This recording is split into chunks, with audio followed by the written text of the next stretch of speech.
हरे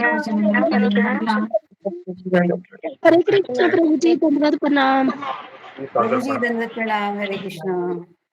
हरे कृष्ण।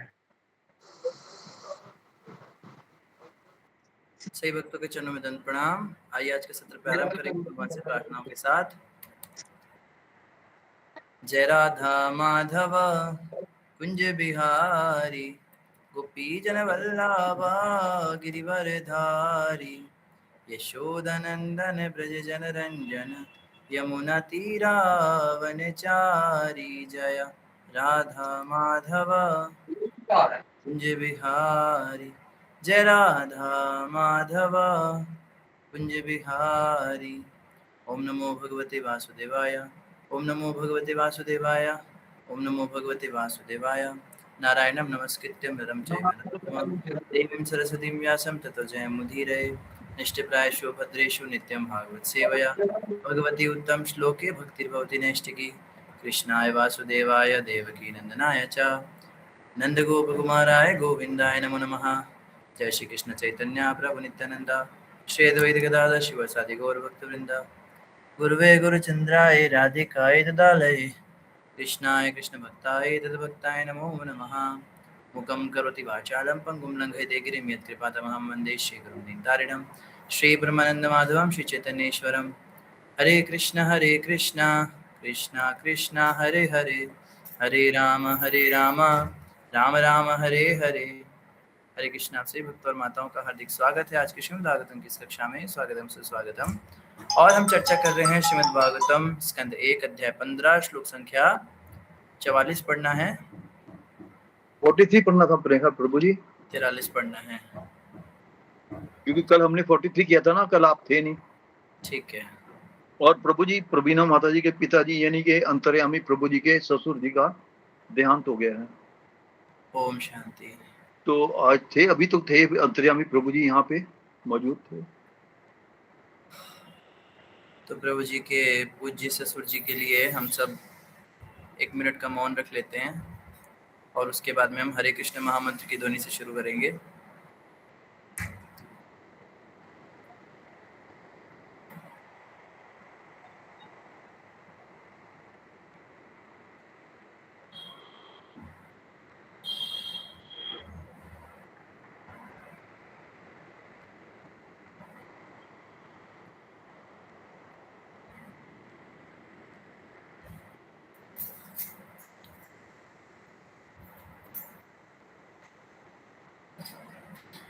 सही भक्त लोग महामंत्र की ध्वनि करेंगे ताकि उनको, उनकी आत्मा को भगवान कृष्ण भक्ति का दान दें और उनको मुक्ति मिले।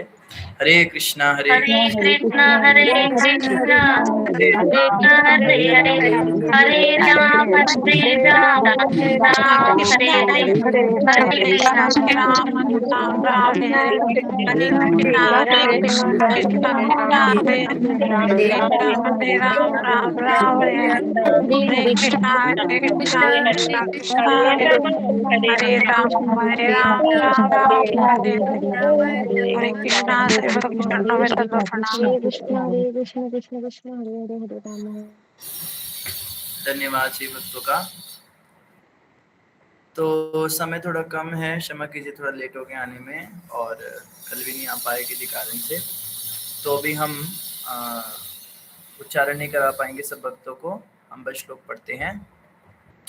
चीरवासा निराहारो बद्धवाङ्मुक्तमूर्धजा, दर्शयन्नात्मनो रूपं जडोन्मत्त पिशाचवत्, अनवेक्षमाणो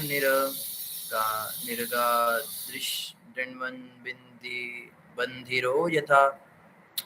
तो हम पढ़ रहे हैं श्रीमद् भागवतम 1.15.43 और इस श्लोक में हम पढ़ रहे हैं युधिष्ठिर महाराज का गृह त्याग। युधिष्ठिर महाराज गृह त्याग कैसे कर रहे हैं? तो हमने पढ़ा था सबसे पहले उन्होंने शरीर के स्तर पे सब त्याग किया, अपने महंगे महंगे वस्त्र आदि सब त्याग किए। उसके बाद उन्होंने मन से भी त्याग किया, मन से सारी आसक्तियां समाप्त कर ली उन्होंने और तुरंत वो आत्मा के स्तर पर आ गए। और आज के श्लोक में उन्होंने क्या किया? तत्पश्चात महाराज युधिष्ठिर ने फटे हुए वस्त्र पहन लिए, ठोस आहार लेना बंद कर दिया, वे जानकर गूंगे बन गए और बालों को खोल दिया। इन सब के मिले जुले रूप में वे एक उज्जड या वृत्ति विहीन पागल की तरह दिखने लगे। वे किसी वस्तु के लिए अपने भाइयों पर आश्रित नहीं रहे। वे बहरे मनुष्य की तरह कुछ भी ना सुनने लगे।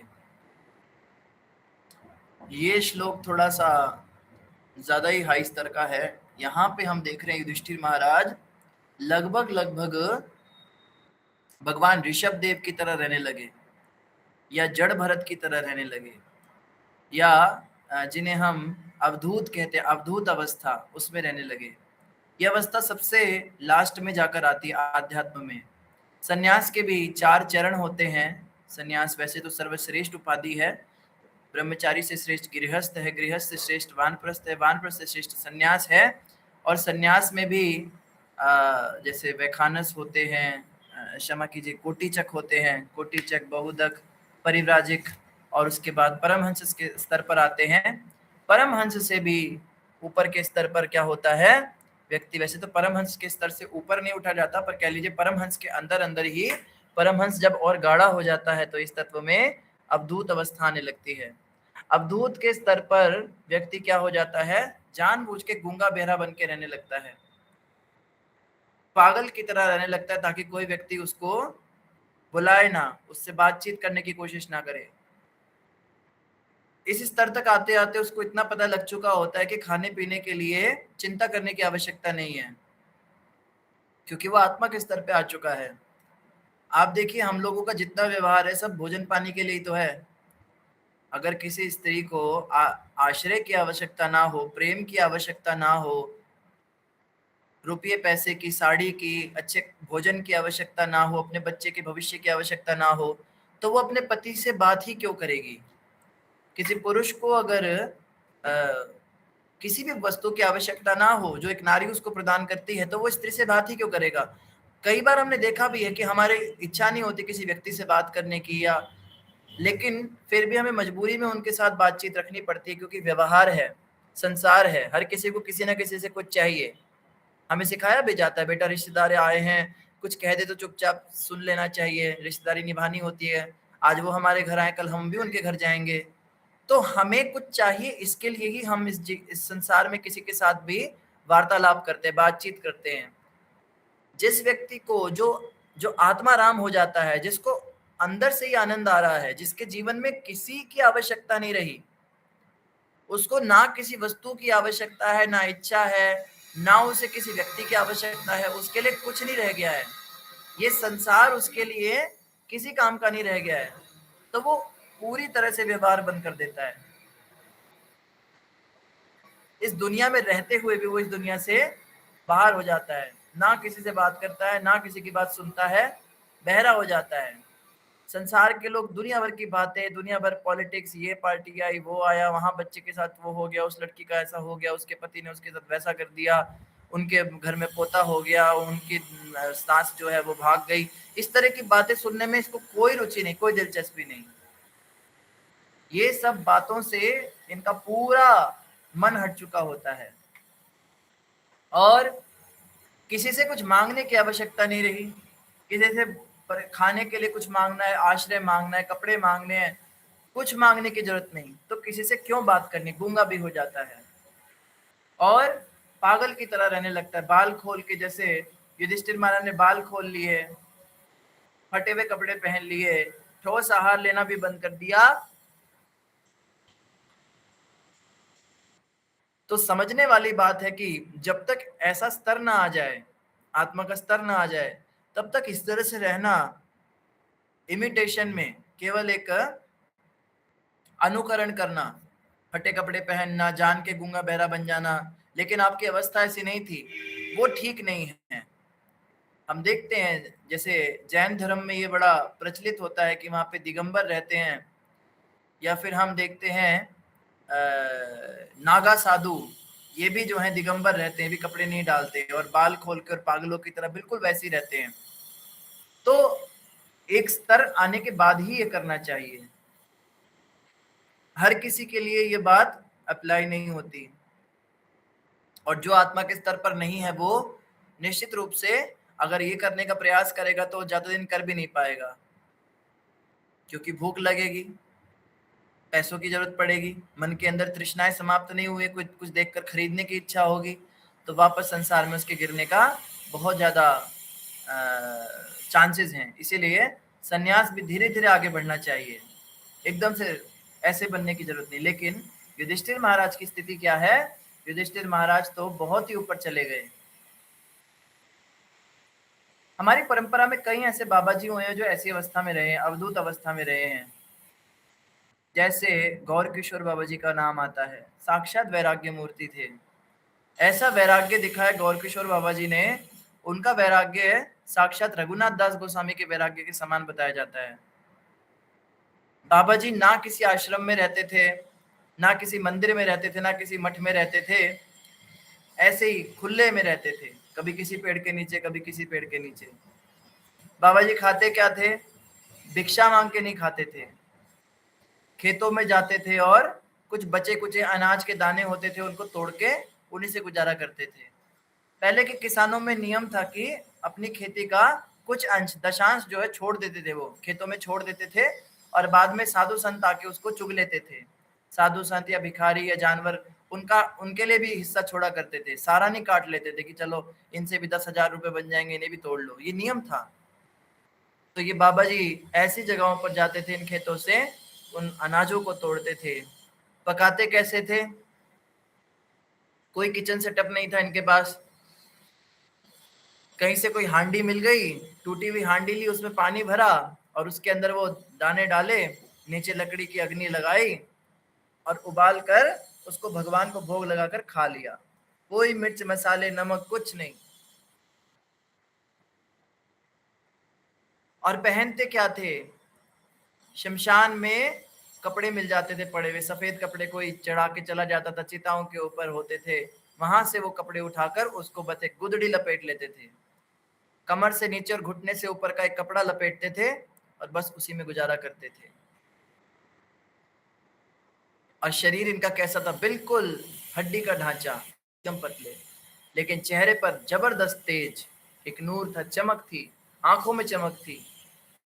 भगवान राधा कृष्ण इनसे रोज मिलने आते थे, रोज उनसे बातें करते थे।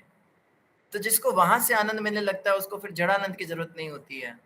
खैर, तो ऐसा भी स्तर होता है भक्ति का जहां पर इस तरह से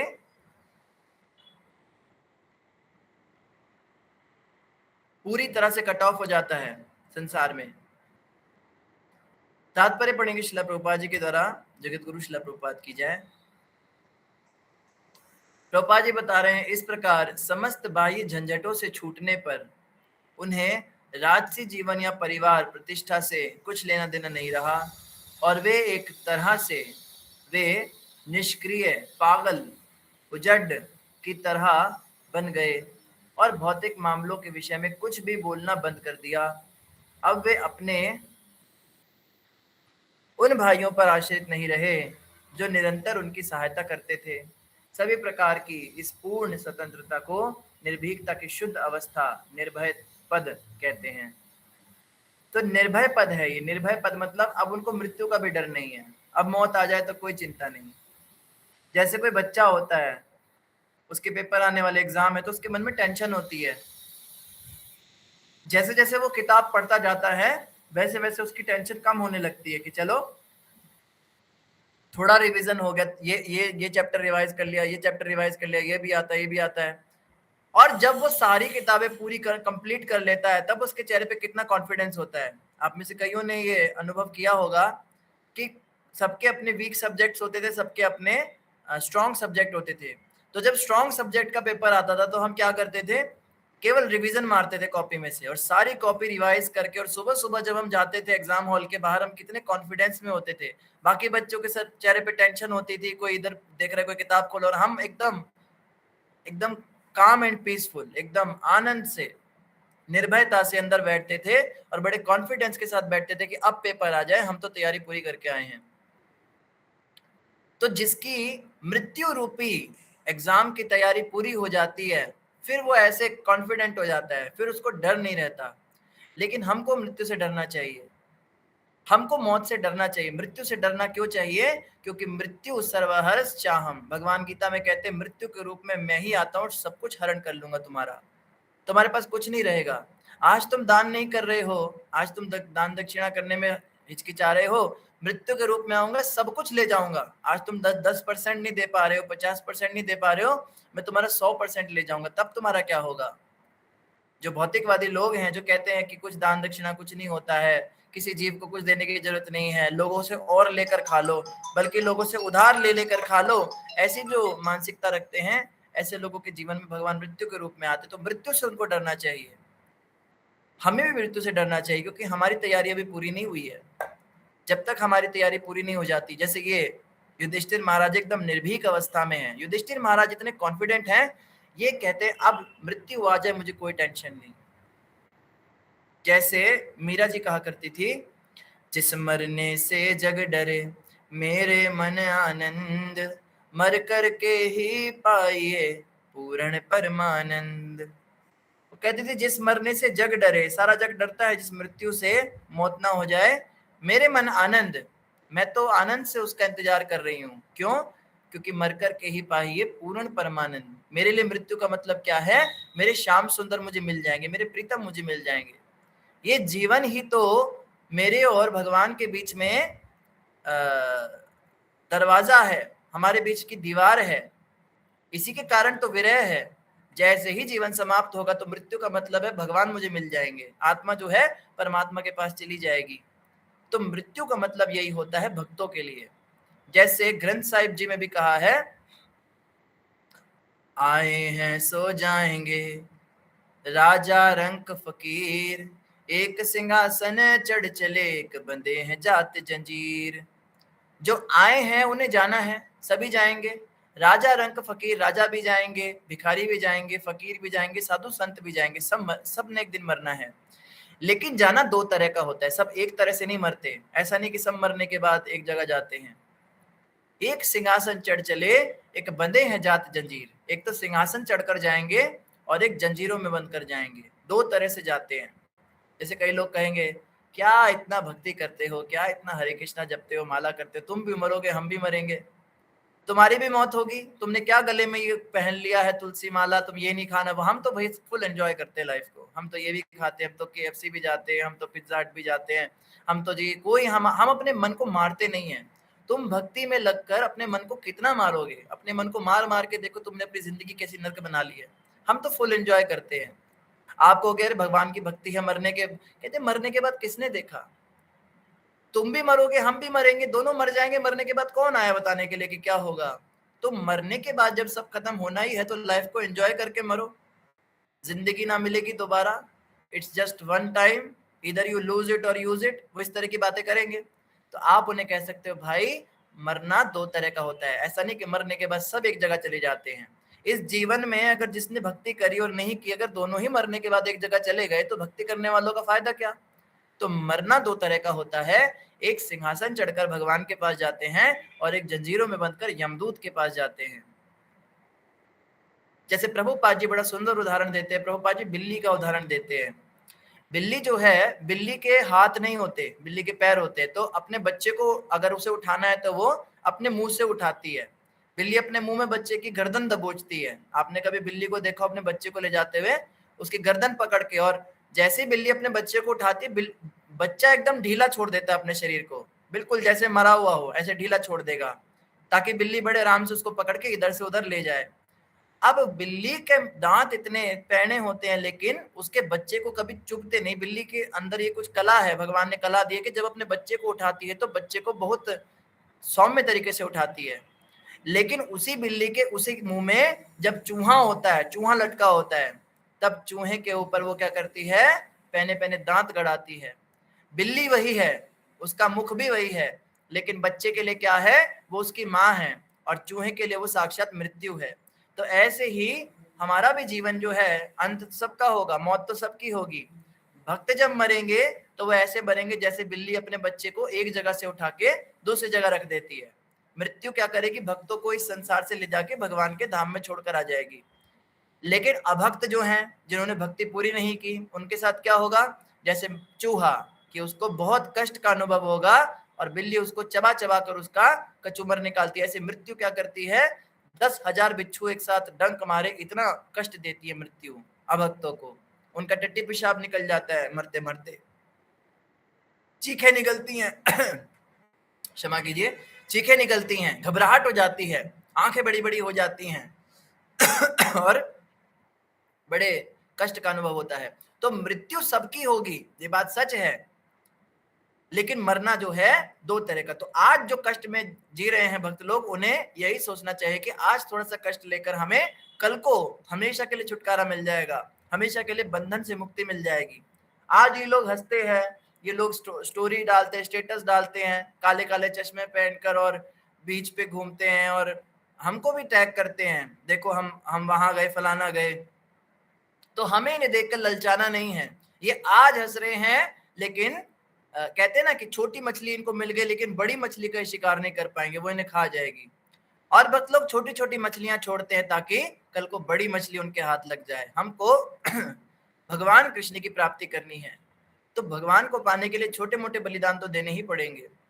जैसे कोई बच्चा अगर एग्जाम समय पे क्रिकेट नहीं देखता, न्यूज़पेपर नहीं पढ़ता, मोबाइल नहीं चलाता, इंस्टाग्राम नहीं चलाता और अपनी पढ़ाई को करता है, हालांकि उसका मन नहीं लग रहा पढ़ाई में, पर जबरदस्ती अपना मन लगा रहा है, डिस्ट्रैक्शंस नहीं आने दे रहा है लाइफ में, तो उसको आज कष्ट जरूर हो रहा है। आज जो उसके दोस्त मोबाइल चला रहे हैं, सब कर रहे हैं, वो लोग मजे कर रहे हैं, लेकिन कल को जब पेपर के बाद नंबर आएंगे तब ये बच्चे रोएंगे और ये हंसेगा, उस दिन उसका टाइम आएगा हंसने का। तो मूर्ख बच्चा कौन होता है, जो आज की सोचता है, अरे आज इतना क्या, इतना ये प्याज नहीं खाना है, क्या नया ड्रामा है, अब तुम सिगरेट भी नहीं पीने देती हो मुझको, तुम मुझे चाय भी नहीं पीने दोगे क्या, शादी के समय बोलना था इतनी भक्ति तुम्हें करनी, में शादी ना करती तुमसे, तुम तो ये करते हो, मंदिर में बैठे रहते हो, हरे कृष्ण जपते रहते हो, अरे वहां घुमाने नहीं जाते, उसको देखो, मिस्टर शर्मा को देखो, मिस्टर वर्मा को देखो, मिस्टर सक्सेना को देखो, और उनकी पत्नियां देखो कैसे बढ़िया बढ़िया कपड़े पहनती हैं, बढ़िया, तुम मुझे कुछ नहीं दिलाते हो, ज्यादा मांगते तो साड़ी लाके दे देते हो, गोपी ड्रेस दे देते हो। अरे आज तू कष्ट कर रही है, तू समझती नहीं है, तेरा पति तुझे कल बहुत बड़े भय से बचा रहा है। कल ये Mrs Saxena, Mrs Sharma, Mrs Verma सारी रोएंगी, इनके पति इनको नर्क के अंदर लेकर जाएंगे, दोनों मरेंगे वहां पे, पर तेरा पति तेरे को भगवान की भक्ति करा रहा है, तेरे को बचा लेगा। पर अकल ही नहीं है लोगों में, common sense is not so common, अकल नहीं है हम लोगों के अंदर, अकल नहीं, हमारी मत मारी गई है। हम वो लोग हैं जिनकी मत मारी जा चुकी है, अकल जो है उस पे पत्थर पड़े हैं। क्यों अकल पे पत्थर पड़ गए हमारे? आचार्य बताते हैं, नरोत्तम दास ठाकुर बताते हैं, विषय विषाम विष सतत खाइनु, गौर कीर्तन रसे मगन न होइनु, गोरा पाहू ना भजिया मैनू, गोरा पहू ना भजिया मैनू। विषय विषम विष सतत खाइनु, विषय का विष, विषय मतलब भौतिक इंद्र तृप्ति, ये क्या है? विष है, जहर है, ये एंजॉय करना लाइफ में जहर है। आप कहोगे जहर मत कहो प्रभु जी, थोड़ा बहुत तो एंजॉय करना पड़ता है, भक्त भी तो एंजॉय करते हैं, भक्त भी तो गोविंदास में पार्टी करते हैं, भक्त भी तो थिएटर में जाके नरसिंह भगवान की मूवी देख लेते हैं, भक्त भी तो अच्छे अच्छे कपड़े पहन के और भगवान के जन्माष्टमी वगैरह मनाते हैं, थोड़ा बहुत तो चलता है। आचार्य कहते बिल्कुल नहीं, जब भी तुम इंद्र तृप्ति करते हो तो तुम जहर खाते हो। विषय विषम विष सतत खाइनो, इसको तुमने बहुत खाया और क्या किया? गौर कीर्तन रसे मगन न हइनु, चैतन्य महाप्रभु के कीर्तन रस में तुम मगन नहीं हुए। तुम कीर्तन में भी गए तो वहां भी जाकर तुमने भोग ही किया, कीर्तन मेले से तुम इनविटेशन आया, चलो फलानी जगह कीर्तन है, तुम जाके वहां कीर्तन में बैठे, लेकिन उस कीर्तन में तुम्हारा ध्यान इसी बात पे था, कौन सी माता जी क्या पहन के आई है, कौन सा प्रभु कहाँ, गाने वाला कौन है, कितना फेमस है, इसके साथ रील बना लो, इसके साथ अपनी वीडियो खींच लो, इसके साथ फोटोज ले लो। बस तुम इस काम के लिए कीर्तन में गए थे, तुमने महाप्रभु का कीर्तन तो किया ही नहीं, महामंत्र का तो तुमने जाप किया ही नहीं, उसको तो ध्यान ही नहीं दिया तुमने। तो क्या हुआ? तुमको गले में फांस लग गई। तो हम तो ऐसे लोग हैं, अनादि कर्म फले पड़ी भवार नव जले, हम तो अनादि कर्म के फलों के कारण इस भवांडव में फंस गए हैं। तो ऐसी परिस्थिति में क्या किया जाए, बड़ी बुरी हालत। साधु कृपा बिना भाई नाहि का उपाय। किसी साधु की कृपा के बिना हम निकल नहीं पाएंगे। कल हम सब ने गुरु पूर्णिमा मनाई थी। गुरु महाराज ही हैं जो हमारे जीवन में हमको इस पद तक उठा सकते हैं। एक संत का आज प्रवचन हम सुन रहे थे, वो बड़ी अच्छी बात बता रहे थे। वो कहते हैं हमारे गुरु महाराज ही संसार के सबसे बड़े आचार्य हैं, सबसे बड़े गुरु हैं, सबसे बड़े रसिक हैं, सबसे बड़े नामनिष्ठ हैं। ऐसा ही विश्वास शिष्य को होना चाहिए। सब संत बढ़िया है, सब महान है, सबके अंदर प्रणाम, लेकिन मेरे गुरु सर्वश्रेष्ठ हैं। मेरे गुरु से बढ़कर कोई, मेरे हृदय कमल के आसन पर मेरे गुरु के अलावा कोई विराजमान नहीं है। मेरे गुरु महाराज जो हैं वो सबसे बड़े शुद्ध भक्त है संसार के। ये अपने पर्सनल निज जीवन के अंदर उसको ये सोचना चाहिए, तभी उसका उद्धार हो पाएगा। तो खैर आज के लिए बस इतना ही, समय लगभग पूरा हो गया है। तो युधिष्ठिर महाराज ने आज पागल व्यक्ति की भांति अपना श्रृंगार किया है और कल वो जो है उत्तर दिशा की ओर जाएंगे। तो आप सभी भक्तों का बहुत बहुत धन्यवाद। ग्रंथराज श्रीमद् भागवत महापुराण की जय, जगत गुरु श्रील प्रभुपाद की जय, गौर भक्त वृंद की जय। किसी भक्त का कोई प्रश्न हो तो पूछ सकते हैं, बाकी भक्त लोग मीटिंग को लीव कर सकते हैं। हरे कृष्ण, दंड प्रणाम जी। शिखा माता जी। हरे कृष्णा प्रभु जी, दंडवत प्रणाम। प्रभु जी मुझे एक बात पूछनी थी। जैसे मेरे भगवान के इधर ना बहुत छोटे छोटे चूहे आ रहे हैं, बहुत छोटे छोटे प्रभु जी। तो मैं क्या करूं? वो चिपकाने वाला रख दूंगी तो निकाल के फेंकूंगी तो भी उसमें से कुछ मर जाते हैं, तो अपराध लगेगा ना प्रभु जी? पिंजरे में फंसा लो, जैसे माया ने आपको फंसाया हुआ है। नहीं फंसते प्रभु जी, वो लोग निकल के भाग जाते हैं। ज्यादा ही छोटे हैं कि पिंजरे में भी निकल जाते हैं? हाँ, पिंजरे में से निकल जाते हैं, पर वो जो प्लेट है ना उसमें चिपक जाते हैं। पर यही मर जाएंगे तो मेरे को अपराधी लगेगा। नहीं, प्लेट में मत चिपकाओ। इनके लिए स्पेशल पिंजरा आता है, छोटे छोटे छेद वाला, उसमें छोटे छोटे छेद होते हैं, उसमें से नहीं निकल पाएंगे। जैसे माया भी हमारे लिए स्पेशल दिमाग लगा के नए नए पिंजरे बनाती है, इसी तरह दिमाग लगा के अपने आप पिंजरा ले लो, उसमें से नहीं निकलेगा। आपके पास सलाखों वाला पिंजरा होगा, उसके बीच से निकल जाते, छेद वाले से नहीं निकल पाएंगे। ठीक है प्रभु जी, मिलेगा तो मैं लेके आऊंगी। प्रश्न बड़े निराले होते हैं आपके। अब क्या करूं प्रभु जी, पूरा ना अस्त व्यस्त कर देते मेरे। कान्हा जी का फूल, मोर पंख, उनके कपड़े सब। प्रभु जी मैं इसका थोड़ा सा जवाब दूं क्या? हरे कृष्णा, आपकी आज्ञा हो तो। प्रभु जी मेरे घर में भी एक छोटी सी चुईया आई थी, लेकिन पहले हमने उसको खूब खिला पिला के बड़ा किया, फिर पिंजरे में आई। तो माता जी भी ये माया की सबसे खतरनाक चाल, उसे खिला पिला के मोटा कर दो, फिर वो पिंजरे से बाहर में लायक ना रहे। फिर प्रभु जी पिंजरे में फंस गया फिर आराम से। इतना दिमाग कहाँ से सुधा माता आपके अंदर है? तो घात लगा के शिकार करने वाला काम है। हरे कृष्णा, दंडवत प्रणाम माता जी। आज मैं भी यही सोच रही थी जो आप बताए ना, मैं भी सोच रही थी उसी पिंजरे में इनको मैं खाना डाल डाल के खिलाऊंगी। पिंजरे में आते थे निकल जाते थे, आता था निकल जाता था। हमने कहा क्या करें, समझ नहीं आया, फिर हमने छोड़ दिया पकड़ना। फिर जैसे ठीक हुआ ना, थोड़ा हट्टा कट्टा हुआ तो आ गया अंदर। वही मैं भी आज सुबह से मेरे दिमाग में चल रहा था, उसी पिंजरे में खाना डाल डाल के इनको रोज खिलाऊंगी और फिर एक दिन उसी पिंजरे में फंसेंगे। आइडिया बड़े खतरनाक आपने, आप लोगों से बच के रहना पड़ेगा। चूहे समाज में डर का माहौल है। हरे कृष्णा, दंडवत प्रणाम प्रभु जी। हरे कृष्ण माता जी, दंडवत प्रणाम। हरे कृष्णा ज्योति माता जी।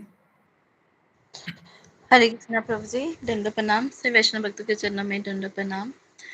प्रभु जी आज के टॉपिक से रिलेटेड ही क्वेश्चन है कि जैसे कि भक्त का जो मृत्यु होती है वो दिव्य होती है और जो भक्त की मृत्यु होती है वो बड़ी कष्टदायक होती है। ऐसे तो जहाँ तक मैंने सुना है, जब तक हम जब जैसे भक्ति कर रहे हैं, जब तक हमारी दीक्षा नहीं होती है तो हमारा तो वो एक टिकट होता है ना, एक कि जो हमारी हरि नाम दीक्षा होती है गुरु महाराज जी से, वो भी परमानिक गुरु महाराज जी से। वेटिंग टिकट तो है, वो कंफर्म नहीं है। तो पालन करना भी प्रभु जी को अपने हाथ में है। बाकी जैसे की सोच है तो वैसा ही है। तो प्रभु जी ऐसा ही था, जैसे कि अगर हमारी गुरु महाराज जी से दीक्षा लिए बिना ही मृत्यु हो जाती है तो फिर भी तो हमें वापस आना पड़ेगा ना, कि गुरु के अधीन होकर के सब कुछ कर करके, तो वो उनकी दीक्षा भी लेने के मृत्यु बाद भी का आना पड़ सकता है। अगर हम गुरु की आज्ञा के अनुसार 100% अपने आप को सुधार नहीं पाए तो दीक्षा लेने के बाद भी आना पड़ सकता है। दीक्षा आप समझिए कि वो एक फॉर्मेलिटी है, मेन चीज है मेहनत। मेहनत करना, भक्ति में आगे बढ़ना, साधना अच्छी करना, भक्तों का संग करना, अनर्थों से बाहर निकलना, ये जरूरी चीज है, ये मेन है। दीक्षा तो चलो वो तो एक सेरेमनी है, वो एक दिन में हो जाती है, लेकिन असली चीज ये है मेहनत करना। जी प्रभु जी, अगर कोई मतलब कि पूरा सीरियस होगा कि मतलब कि उसने करना है तो वो तो करेगा ही। मैं अपनी बात नहीं कर रही हूँ, सबकी कर रही हूँ कि सब कर रहे हैं, मैं ही नहीं कर पा रही हूँ ऐसे। तो मैं तो बिल्कुल सीरियस नहीं हूँ।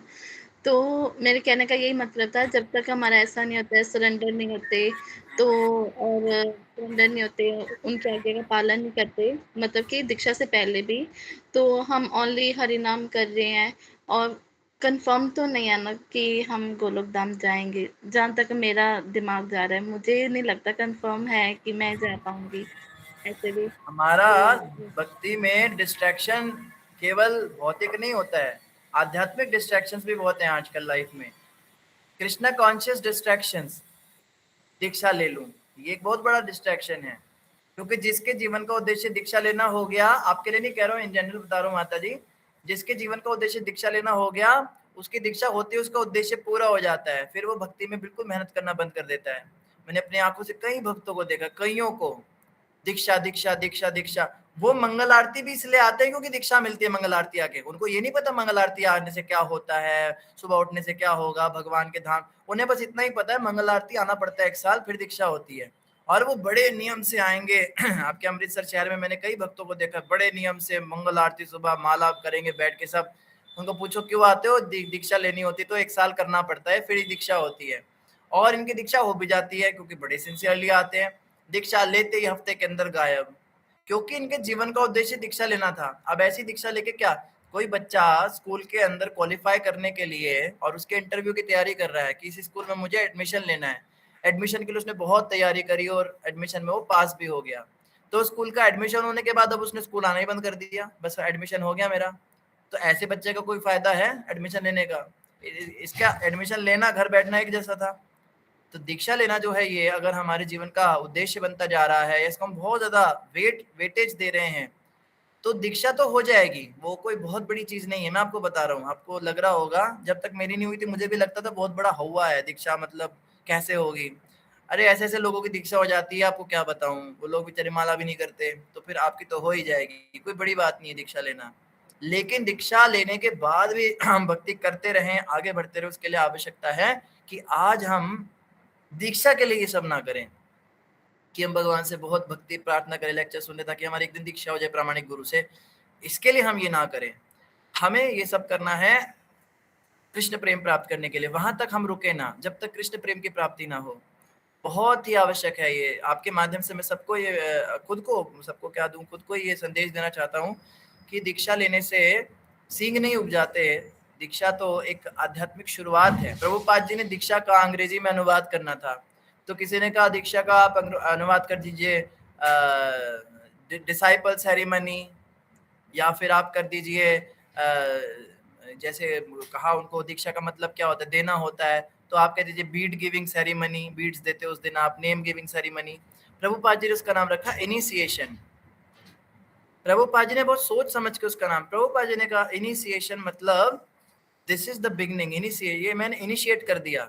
जैसे वो कहते ना, यस मैम आपका वो मीशो का ऑर्डर आया था, आपने वो वापस रिफंड, आपने रिफंड के लिए रिक्वेस्ट किया, हाँ मैम मैंने इनिशिएट कर दिया है, आपके रिफंड का इनिशिएशन हो चुका है।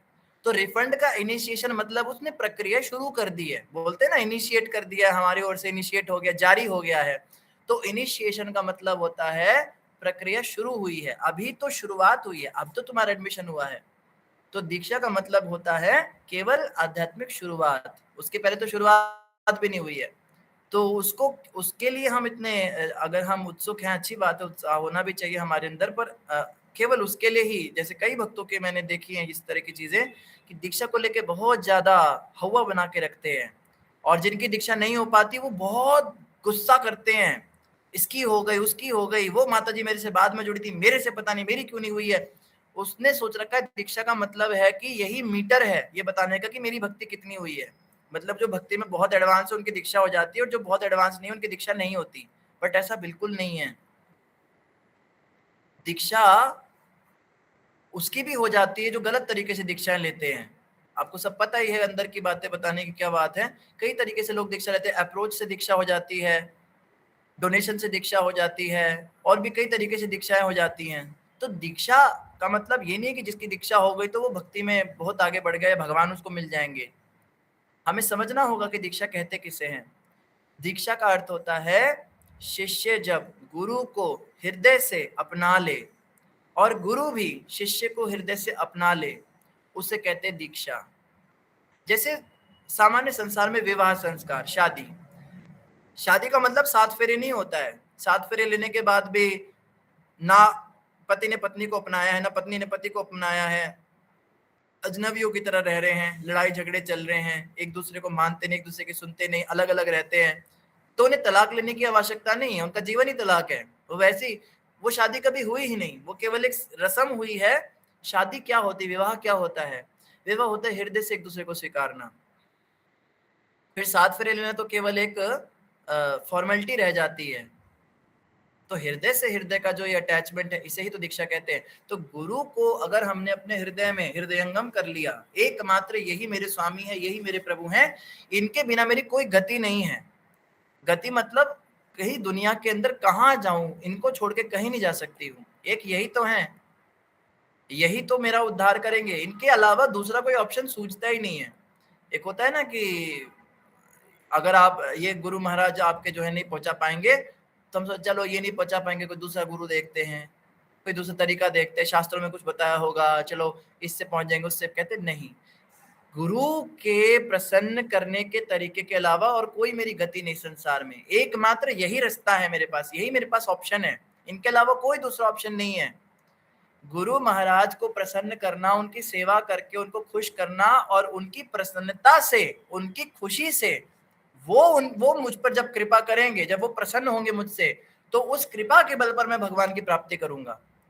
इसके अलावा ना माला करने से, मैं तो सोचू 64 माला कर लूंगा तो मुझे बड़ा भगवत धाम मिल जाएगा, बहुत मैं भागवत रट्टा मार लूंगा तो मुझे भगवान मिल जाएंगे, मैं बहुत ज्यादा 2-2 बजे उठ के जप करूंगा, वृंदावन में वास कर लूंगा।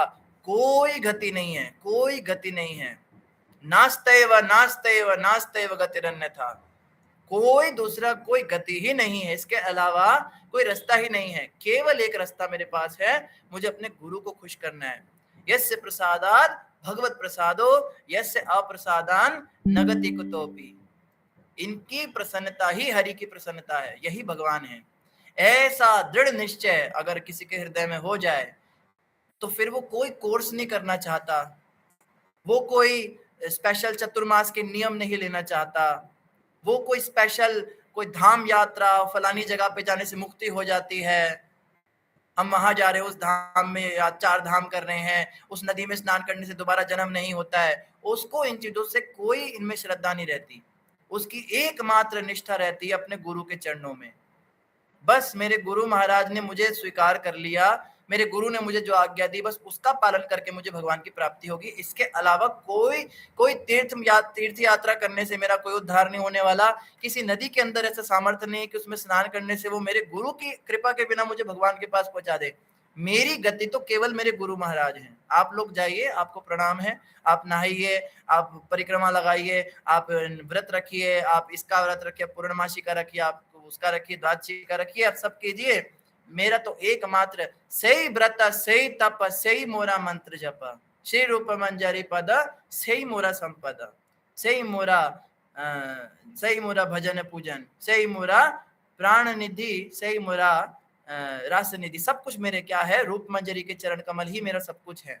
ऐसी गुरु निष्ठा, यही मेरा मंत्र जप है, यही मेरा व्रत है, यही मेरी तपस्या है, मेरा सब कुछ यही है। अपने गुरु को सब कुछ मान लेना और इनके अलावा कुछ नहीं करना। मैं माला जप क्यों कर रहा हूं? अच्छा, प्रश्न उठता है, जब माला से भगवान नहीं मिलेंगे तो माला का जाप क्यों करते हो आप? क्यों शास्त्रों में कहा हरि नाम करो?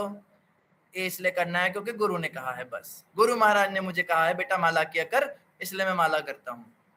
गुरु महाराज ने कहा बेटा 64 किया कर, तो मैं 64 करता हूँ या प्रयास कर रहा हूँ करने का। गुरु ने कहा बेटा वृंदावन धाम में यात्रा किया करो, तो मैं यात्रा करता हूँ। गुरु ने कहा फलानी जगह जाओ, हाँ द्वारका जाओ, जगन्नाथपुरी जाओ, साल में एक बार चक्कर लगा के आया करो, इसलिए मैं जाता हूँ। मैं गुरु की आज्ञा में करूंगा जो करूंगा। ललिता विशाखा आदि जत सखी वृंदा, आज्ञा करीबो सेवा चरणारविंद। आज्ञा में रह के सेवा होती है भगवान की। गुरु ने कहा बेटा तो लड्डू गोपाल की पूजा मत किया कर, तो गौरनिताई की पूजा कर, वो दयालु हैं। लेकिन फिर भी हमने नहीं, गुरुजी हमारे तो पूर्वजों के चल रहे हैं, हमारे तो परिवार में चलता है। गुरुजी ने कहा बेटा शादी ब्याह में मत जाया कर, वहां खाना पीना ठीक नहीं है। नहीं गुरुजी ऐसे थोड़ा ना होता, आना जाना तो पड़ता है, लोग क्या कहेंगे। तुम गुरु की अवज्ञा करके किसी भी ठाकुर की पूजा कर लोगे, कोई भी अनुष्ठान कर लोगे, कोई फल नहीं मिलेगा उसको, कोई फल नहीं मिलेगा। गुरु ही तो कनेक्टर हैं, गुरु के माध्यम से ही तो सेवा जा रही है। आप क्या सोचते हैं हम भगवान को भोग लगाते हैं? हम गौड़िया वैष्णव, हम भगवान को भोग लगाने की भी औकात नहीं रखते। हम तो भोग की थाली गुरु महाराज के हाथ में पकड़ा के उनका मंत्र पढ़ते हैं। पहला मंत्र गुरु का पढ़ते हैं, दूसरा मंत्र प्रभुपाद का पढ़ते हैं कि गुरु महाराज और प्रभुपाद के हाथ में थाली रख के अब हम निश्चिंत है, आप भोग लगाइए। हम तो आरती भी भगवान की करने लायक नहीं है। हम आरती भी भगवान की करते हैं तो पहले गुरु परंपरा से आज्ञा लेकर धूप दीप गंध नैवेद्य जो भी है उनको पहले दिखाकर फिर भगवान को अर्पित करते हैं। हम तो प्रणाम भी नहीं कर सकते भगवान को। जिन्हें वैष्णव सदाचार पता, उन्हें पता होगा कि जब ठाकुर जी के आगे प्रणाम करो तो पहला मंत्र वहां भी गुरु का पढ़ा जाता है। हम तो साधना भी नहीं कर सकते, भजन भी नहीं कर सकते, हम तो माला भी करते हैं तो उस पर भी पहला मंत्र गुरु का और प्रभुपाद जी का पढ़ते हैं। उसके बाद में पंच तत्व के मंत्र के बाद हरे कृष्ण महामंत्र पढ़ते हैं। हर कार्य तो हम गुरु की आज्ञा में कर रहे हैं, हर कार्य तो हम गुरु के माध्यम से कर रहे हैं। तो फिर जो है ये है दीक्षा। फिर इसमें वो नामकरण और 3 माला, 3 राउंड कंठी माला और जो है वो यज्ञ, सब ये सब तो फॉर्मेलिटी रह जाती है। जब हमने गुरु को अपने चित्त के अंदर इस तरह से बिठा लिया, जीवन भी आपका मरण भी आपका, फिर तो बस खाली फॉर्मेलिटी रह जाती है। पर हाँ, एक तरफा प्यार अच्छा नहीं है। आध्यात्मिक जगत में भी ऐसा ना हो कि आप बस गुरु को मानते रह जाए, गुरु को जाके आप बता ना पाए। गुरु से भी ये हमको एक बार सुनिश्चित कर लेना चाहिए कि गुरु ने भी हमें स्वीकार किया है कि नहीं। अगर गुरु ने हमें स्वीकार कर लिया, हाँ तुम मेरे बेटे हो, मेरे बच्चे हो, तुम मेरी शिष्या हो, तुम मेरे शिष्य हो, उन्होंने भी अगर ये कह दिया, बस हो गई दीक्षा। फिर तो केवल पंच संस्कार विधि और इस सब दुनिया को दिखाने की चीजें हैं। दीक्षा तो ये है। तो ऐसी दीक्षा जो है इसके लिए हमें बहुत मेहनत करनी पड़ेगी, गुरुनिष्ठ होना पड़ेगा। गुरुनिष्ठ होए बिना काम चलेगा नहीं। और ऐसी गुरुनिष्ठा प्रभुपाद जी में थी, ऐसी गुरुनिष्ठा प्रभुपाद जी के शिष्यों में है। अपने गुरु को छोड़ के किधर भी नहीं जाते हैं, जो करना है गुरु की आज्ञा में रह के करना है। ये जो है गुरु दीक्षा है और इसके लिए हमको मेहनत करनी चाहिए। जो लोग जिनका नामकरण भी हो गया, हिज ग्रेस हर ग्रेस बन भी गए, उनका भी हो सकता है अभी तक दीक्षा हुआ ही ना हो। दीक्षा तो इसे कहते हैं। क्या ऐसी निष्ठा हो गई? मैं अपने लिए कह सकता हूँ मेरी तो दीक्षा आज तक हो नहीं पाई। दीक्षा तो उस दिन होगी जिस दिन गुरु को साक्षात भगवान ही समझने लगो। अभी तो भगवान के प्रति भी इतना कोई खास भाव नहीं है। तो ऐसी निष्ठा गुरु में, गुरु ने तो स्वीकार कर लिया, इसमें कोई डाउट नहीं। गुरु तो बड़े दयालु हैं, वो तो बहुत कृपा करते हैं, उन्होंने तो स्वीकार कर लिया हमें। लेकिन क्या हमने गुरु को उस स्तर पे स्वीकार किया कि हमारे माता पिता से भी जरूरी ये है? माँ बाप कहे नहीं जाना गुरु के पास और गुरु कहे बेटा इधर आओ, तो सबका परित्याग करके सबसे पहले दौड़कर गुरु के पास जा सके, ऐसी सामर्थ्य होनी चाहिए। पति पत्नी भाई बंधु कोई हमें रोक ना सके, कोई हमारी बुरी आदत, कोई हमारी पुरानी। गुरु ने जो कह दिया, गुरु ने कहा बेटा इस चट्टान से नीचे कूद जाओ तुम्हें भगवान मिल जाएंगे, तो आंख बंद करके कूद जाना चाहिए। ऐसी गुरु निष्ठा होनी चाहिए। कूदना तो बड़ी दूर की बात है, गुरु बस इतना कह दे बेटा जन्माष्टमी पे 1100 की पर्ची कटा देना मंदिर में, हमसे तो वो नहीं होता, उसमें हमारी हलक जान निकल जाती है। गुरु जी आजकल ना इनकी सैलरी कम है, गुरु जी कहेंगे जरा ये प्रोजेक्ट चल रहा है इस मंदिर में, जरा तुम जरा सेवा करने आ जाओ, हफ्ते में एक दिन भोग बना देना। गुरु जी भोग बनाने आ तो जाती, मैं तो आ जाती, पर ना वो बच्चे छोटे हैं। तो हम तो गुरु की छोटी छोटी बातें पालन नहीं कर पाते, चट्टान से क्या कूदेंगे। तो खैर गुरु के प्रति जो है समर्पण होना चाहिए, गुरु की आज्ञा का पालन होना चाहिए। और अगर हमारी दीक्षा नहीं हो पा रही, इसका मतलब यही है कि हम या कहीं ना कहीं ये कमी हमारे अंदर है कि हम आज गुरु के हिसाब से कार्य करने के योग्य नहीं है। भगवान भी इस बात को जानते हैं कि इस बेचारी की दीक्षा अगर अभी करा दी और गुरु ने इसको कोई आज्ञा दे दी, इसको अवज्ञा लगेगी, इसको दोष लगेगा, गुरु अपराध करेगी, अब इसको और समय देना चाहिए। तो हम अपनी निष्ठा बढ़ाएं। प्रभुपाद जी कहते थे आपको गुरु को खोजने की आवश्यकता नहीं है, आप स्वयं को एक अच्छा शिष्य बनाने पे काम कीजिए, उस पर मेहनत कीजिए। योग्य प्रमाणिक गुरु घर में आके आपको दीक्षा देकर जाएंगे। ये प्रभुपाद जी के शब्द थे। आपके घर पे गुरु आकर आपको दीक्षा देंगे और बिल्कुल शुद्ध गुरु देंगे, शुद्ध वैष्णव आके आपको दीक्षा देंगे। स्वयं आपका नाम अनाउंस होगा, माता जी चलिए आपकी दीक्षा है। आपको कहना नहीं पड़ेगा, किसी को अप्रोच नहीं लगानी पड़ेगी। उस पे अगर हम काम करें कि मैं एक अच्छी डिसाइपल, मैं एक अच्छा डिसाइपल बनूं। अच्छी डिसाइपल मतलब अपने अंदर में इस तरह का एक निष्ठा लाऊं कि गुरु कल को मुझे कुछ भी आज्ञा दे दे तो मैं सारे दुनिया के बंधन तोड़ के गुरु के पास जा सकूं, ऐसा मेरा स्तर आ जाए। इस पे हम मेहनत करें, काम करें। या फिर अगर हमारी दीक्षा हो भी चुके तो भी अगर हमारा ये स्तर नहीं, तो हम क्षमा कीजिएगा, हम दीक्षित हैं ही नहीं। हम बस दुनिया को बेवकूफ बना रहे हैं। अपने नाम के आगे हिच ग्रेस हज ग्रेस लगा देंगे, गुरु से माला लेते हुए फोटो को डीपी बना देंगे अपना। वो सब केवल फैशन के लिए गुरु बनाया हमने। हमारी दीक्षा हो ही नहीं पाई, आज तक भी हम नॉन दीक्षित ही कंसिडर होंगे। ऐसा कुछ ज्यादा तो नहीं बोल दिया माता जी? जी दीक्षा बहुत सुंदर, लेक्चर हो बहुत सुंदर। कभी बराबर बातें हो बोले जाती प्रभु जी। हरि बोल प्रभु जी, हरि बोल। हरि बोल प्रभु जी, बहुत हरि अच्छा। बोल प्रभु जी। कभी कभी जज्बाती हो हरि जाता बोल हूँ, प्रभु रोक लिया करो। प्रभु जी रोज हुआ करो नहीं जज्बाती। बताया आपने जी। प्रभु जी वैसे बहुत सुंदर बताया कि असली दीक्षा क्या होती है। मतलब मेरा क्वेश्चन दूसरा था पर लेकिन क्वेश्चन पलट गया दूसरा। कहने का मतलब मेरा यही था कि मतलब कि अगर हमारी दीक्षा होने से पहले अगर हमारी मृत्यु आ जाती है, वो भी मतलब कि फिर हमें धरती पर आना ही पड़ता है ना। ये वाला मैंने क्वेश्चन वही था। तो कहा पर आपको, दीक्षा आप आंसर पकड़ ही नहीं पाए। आंसर ये है, दीक्षा के बाद भी आना पड़ सकता है। जी समर्पण नहीं हुआ जब तक हमारा गुरु के हाँ, प्रति बस पूरी तरह समर्पण, से। अब आपने पकड़ी बात। समर्पण जो है वो दीक्षा के जैसे पहले हुआ चाहे बाद में हुआ, समर्पित हो गए तो गुरु जी ले जाएंगे अपने साथ। जी जैसे एक पत्नी का पति के प्रति होता है कि जो मेरे पति ने कह दिया तो वही होना है, वैसे ही समर्पण गुरु के प्रति होना चाहिए। अगर पति ने कहा कि तुझे मायके नहीं जाना था तो मतलब हम नहीं जाते हैं। ऐसा तो पति ऐसे वाला भक्ति करके समर्पण जब मृत्यु के समय मरता है तो पत्नी भी उसके साथ साथ उधर ही चली जाती है, उसको अलग से तपस्या नहीं करनी पड़ती। ऐसे गुरु भी जब जाएंगे भगवान के धाम, शिष्य को भी अपने साथ ले जाएंगे। उसको डिमांड नहीं करनी पड़ेगी गुरु से कि मुझे भी ले जाओ। जी प्रभु जी। जी बिल्कुल और एक और बात कहनी थी, जैसे कि आप पति पत्नी के विषय के ऊपर भी बता रहे थे प्रभु जी कि मतलब कि पति गोपी ड्रेस लाकर देता है कोई पत्नी को और साड़ी लाकर देता है, तो पत्नी कहती है कि मुझे ये नहीं चाहिए वो चाहिए, ऐसे ऐसे करके। तो जैसे कि मैं भी कहती हूँ कि मतलब कि इवन कि ये मेरे को उल्टा ही आंसर देते हैं, जैसे थोड़ा मटेरियली कि तू अब वैसी नहीं रही, तुझमें बदलाव आ गया है और तेरा मैंने मंदिर वगैरह सब कुछ छुड़वा देना है। तो फिर मैं आगे से प्यार से यही आंसर करती हूँ, मैं सब कुछ छोड़ सकती हूँ पर लेकिन वो नहीं छोड़ सकती जिसने मुझे सब कुछ दिया है। तो इतना भक्तों का फिल्मी संग नहीं जवाब नहीं छोड़ देना सकती। होता है। तुम्हें क्या लगा तुम मुझे रोक लोगे? मेरे हाथों में बेड़ियां लगा दो, जंजीर लगा दो, मैं फिर भी जाऊंगी। मैं जंजीरें तोड़ के जाऊंगी, सारे बंधन छोड़ के जाऊंगी। ऐसे फिल्मी डायलॉग थोड़ा ना बोलने होते हैं। पति कह रहा है मत जाया कर तो बोलो ठीक है मैं अब जाना कम कर देती हूँ, आपको पसंद नहीं है तो मैं नहीं जाया करूंगी। बोल दो, उस समय झगड़ा टल जाएगा, बाद में फिर चली जाओ। वो तो मूड की बात होती है। उस समय उसका मूड खराब है तो उसका मूड ठीक कर दो, बाद में चली जाओ। बाद में मूड अच्छा होगा, बोलेगा कहाँ हो? मैं मंदिर में हूँ। अच्छा ठीक है जल्दी आ जाना।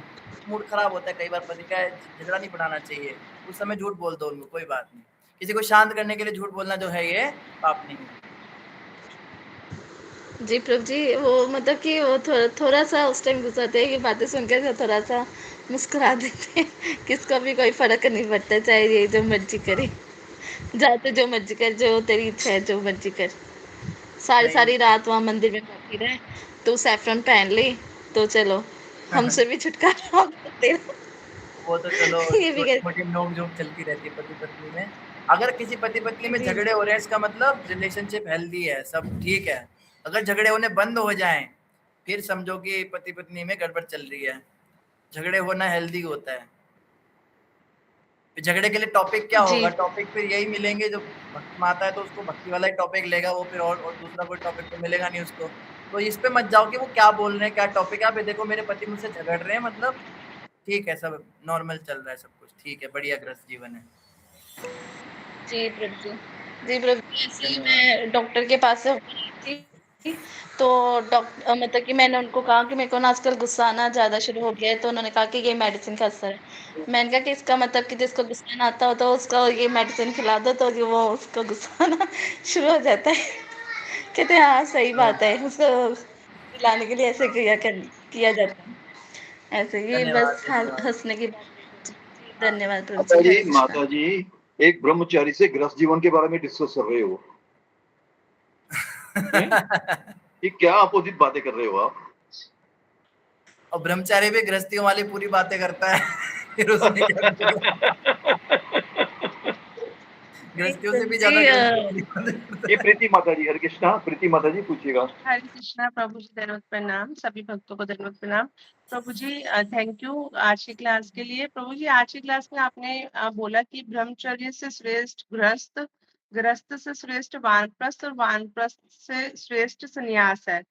तो ये संन्यास सर्वश्रेष्ठ है, ये तो मुझे समझ में आया, लेकिन ब्रह्मचर्य से श्रेष्ठ गृहस्थ है वो मुझे समझ में नहीं आया प्रभु जी। वो मैं फ्लो में बोल गया, मैंने सोचा था कोई पकड़ ना ले इस बात को, पर आपने पकड़ ही लिया। तो वो जो बात थी आश्रम वाली, वो ये इस्कॉन वाला ब्रह्मचारी नहीं था। जैसे इस्कॉन में जो ब्रह्मचारी होते हैं वो तो सन्यास वाले ब्रह्मचारी होते हैं। वो जो ब्रह्मचर्य था वो वैदिक ब्रह्मचर्य था। वैदिक मतलब जो गुरु के शिष्य होते हैं या विद्यार्थी जीवन होता है, जो जो 0 से 25 साल तक के बच्चे होते हैं, 5 से 25 साल के बच्चे, जो वो ब्रह्मचर्य का पालन करते हैं। जो घर में भी बच्चे छोटे होते हैं, गृहस्थियों के जो भी बच्चे होते हैं, वो भी उसी आश्रम में आते हैं, ब्रह्मचारी में आते हैं। वो उस ब्रह्मचारी की बात हो रही थी, क्योंकि उस ब्रह्मचर्य में क्या होता है, उसमें वो केवल ऋण लेते हैं लोगों का। वो दान पर खाते हैं और गुरु से भी दीक्षा, वो शिक्षा लेते हैं। वो पैसे कमा नहीं सकते क्योंकि छोटे हैं, उम्र भी कम है, वैसे भी पैसे कमाना अलाउड नहीं, तो थोड़ी बहुत सेवा करते हैं, लेकिन वो सबके ऋण लेते रहते हैं। तो वो देते कुछ नहीं समाज को, वो सिर्फ ले रहे हैं। इसीलिए वो ब्रह्मचारी जो हैं वो एक तरह से जैसे उसमें आ जाते हैं, सेवक आश्रम में आ जाते हैं। और ऐसा नहीं है, कई बार गुरु गृहस्थ हुआ करते थे, ज्यादातर गुरु ऋषि मुनि सब गृहस्थी होते थे। तो ब्रह्मचारी क्या करते थे, गृहस्थियों की सेवा करते थे। तो गुरु गृहस्थ आश्रम में होते थे और ब्रह्मचारी उस आश्रम में होते थे, अपने स्टूडेंट आश्रम में। तो उस लिहाज से जो है गृहस्थ ऊंचा है, वो चीज हमने बताई थी। गृहस्थ का मतलब ये नहीं जो संसारिक शादी करके खा पी रहे हैं, वो तो गृहमेधी हैं, वो तो चारों ही आश्रमों में नीचे हैं। गृहस्थ मतलब जो सदगृहस्थी हैं, जो खूब दान दक्षिणा कर रहे हैं, ब्रह्मचारियों को भी पालते हैं, सन्यासियों को भी पालते हैं, जो सब जन जीवों का ध्यान रखते हैं, भगवान का भजन करते हैं, वो श्रेष्ठ हैं उन ब्रह्मचारियों से जो केवल ले रहे हैं, प्रकृति को दे कुछ नहीं रहे। तो उस लिहाज में जो है वो बात बोली गई थी कि वो ब्रह्मचारी जब विवाह करते हैं, जब उनकी शादी होती है, तब वो श्रेष्ठ आश्रम में प्रमोट हो जाते हैं, तो वो प्रमोशन हो जाता है। तभी तो हम कहते हैं कि ब्रह्मचारी से जो गृहस्थ आश्रम में जाता है तो वो एक प्रमोशन माना जाता है, तो उसको प्रमोशन कहते हैं। लेकिन जो लाल कपड़े देकर, जो इस्कॉन में जिनको ट्रेडिशनली हम ब्रह्मचारी कहते हैं, तो यहाँ पे सिर मुंह ढाके और वो इस तरह से रहते हैं, तो वो लगभग संन्यास आश्रम जैसा होता है। क्योंकि उसमें एक तो उनकी उम्र बहुत ज्यादा होती है, उन ब्रह्मचारियों की ब्रह्मचारी वाली उम्र होती नहीं है। ब्रह्मचारी की उम्र 25 साल तक की बताई है, उसके बाद संन्यास हो जाता है। तो और दूसरा कारण ये होता है कि उनका जो रहना होता है, रहन सहन होता है, वो विद्यार्थी जीवन में नहीं होते, वो इतना सीखते नहीं है गुरु के अंदर में रह के, वो तो सिखाने लग जाते हैं, वो तो खुद गुरु बन जाते हैं, शिक्षा गुरु बन जाते हैं, लेक्चर लेने लगते हैं। तो ब्रह्मचारियों को अलाउड नहीं है, ब्रह्मचारियों को शिक्षा देना अलाउड नहीं होता और शिष्य बनाना अलाउड नहीं होता, चाहे शिक्षा शिष्य चाहे दीक्षा शिष्य।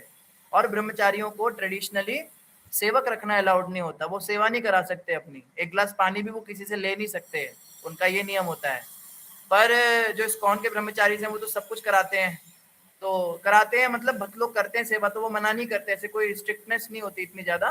तो हमारे यहाँ कह लो जो पीले कपड़े वाले होते हैं, येलो कपड़ों में होते हैं, उनको आप ब्रह्मचारी कह सकते हो, वो प्रॉपर ब्रह्मचारी होते हैं, वो सब नियमों का पालन करते हैं, वो किसी से सेवा नहीं लेते और वो हमेशा सीखते रहते हैं सबसे। वो विद्यार्थी जीवन में होते हैं, उनको लेक्चर लेना अलाउड नहीं होता, वो किसी को गाइड नहीं करते भक्ति में ज्यादा, वो बस अपने में ध्यान रखते हैं। तो या गुरुकुल के जो बच्चे होते हैं, पीली ड्रेस वाले, बेसिकली पीबीटी डिवोटीज होते हैं, प्री ब्रह्मचारी ट्रेनिंग, तो उनको आप वो वाले ब्रह्मचारी में कंसीडर कर सकते हो। उनसे श्रेष्ठ वो गृहस्था जो उनका सारा स्पॉन्सरशिप करते हैं और नियम से रहते हैं, उस हिसाब से वो बोला गया था। आप पकड़ लेते हो बातों को प्रीति माता ji. Sorry Prabhu ji, thank you Prabhu ji, समझ में आया, क्लियर हुआ मुझे कि ब्रह्मचारी मतलब क्या, किसके लिए आप कह रहे हो। ठीक है प्रभु जी, थैंक यू। हरे कृष्णा। बहुत बहुत धन्यवाद। हरे कृष्णा। आपके बाद किसी और ने भी हैंड रेस किया था, फिर उसने हैंड डाउन कर दिया था। कौन है वो जो आज मेरे कोप का भाजन बनेगा? हरे कृष्ण प्रभु जी मैं तो आप जो बोलना सभी को बोलते हैं ना, जो प्रभु जी जो गृहस्थ जीवन में पति पत्नी का जो झगड़ा होते वही बात मैं बोलना चाहती थी। जो प्रभु जी हमारा तो पति पत्नी तो बहुत सारे लिए झगड़े होते हैं प्रभु जी, वो तो भक्ति में मार्ग आधा भौतिक आधा आध्यात्मिक लिए होते हैं प्रभु जी, इसलिए मैं बोलना चाहती हूँ। इसका मतलब आपके पति आपसे बहुत प्यार करते हैं। वो झगड़ते आपसे हैं, झगड़ने के लिए किसी और के पास नहीं जाते। पर ये नहीं कि पति सिर्फ झगड़ा ही करे, प्रेम के समय प्रेम भी दे। ऐसा ना प्रेम के लिए किसी और के पास चला जाए, झगड़ने के लिए पत्नी के पास आ जाए। तो ये तो खैर मजाक की बात रही। झगड़ा जो है वो नॉर्मल है शादीशुदा जीवन में, अच्छी बात है। ठीक है सुषमा माता जी, धन्यवाद। ठीक है, और तो कोई प्रश्न नहीं किसी का, तो आज के लिए बस इतना ही। आदिनारायण जी आज के लिए आज्ञा। बहुत बहुत धन्यवाद प्रभु जी आपके सुधारने का। धन्यवाद प्रभु जी। हरे भी आप कृष्णा। धन्यवाद। हरे कृष्ण प्रभु जी, धन्यवाद। हरे कृष्णा प्रभु जी। प्रणाम प्रभु जी। हरे कृष्णा।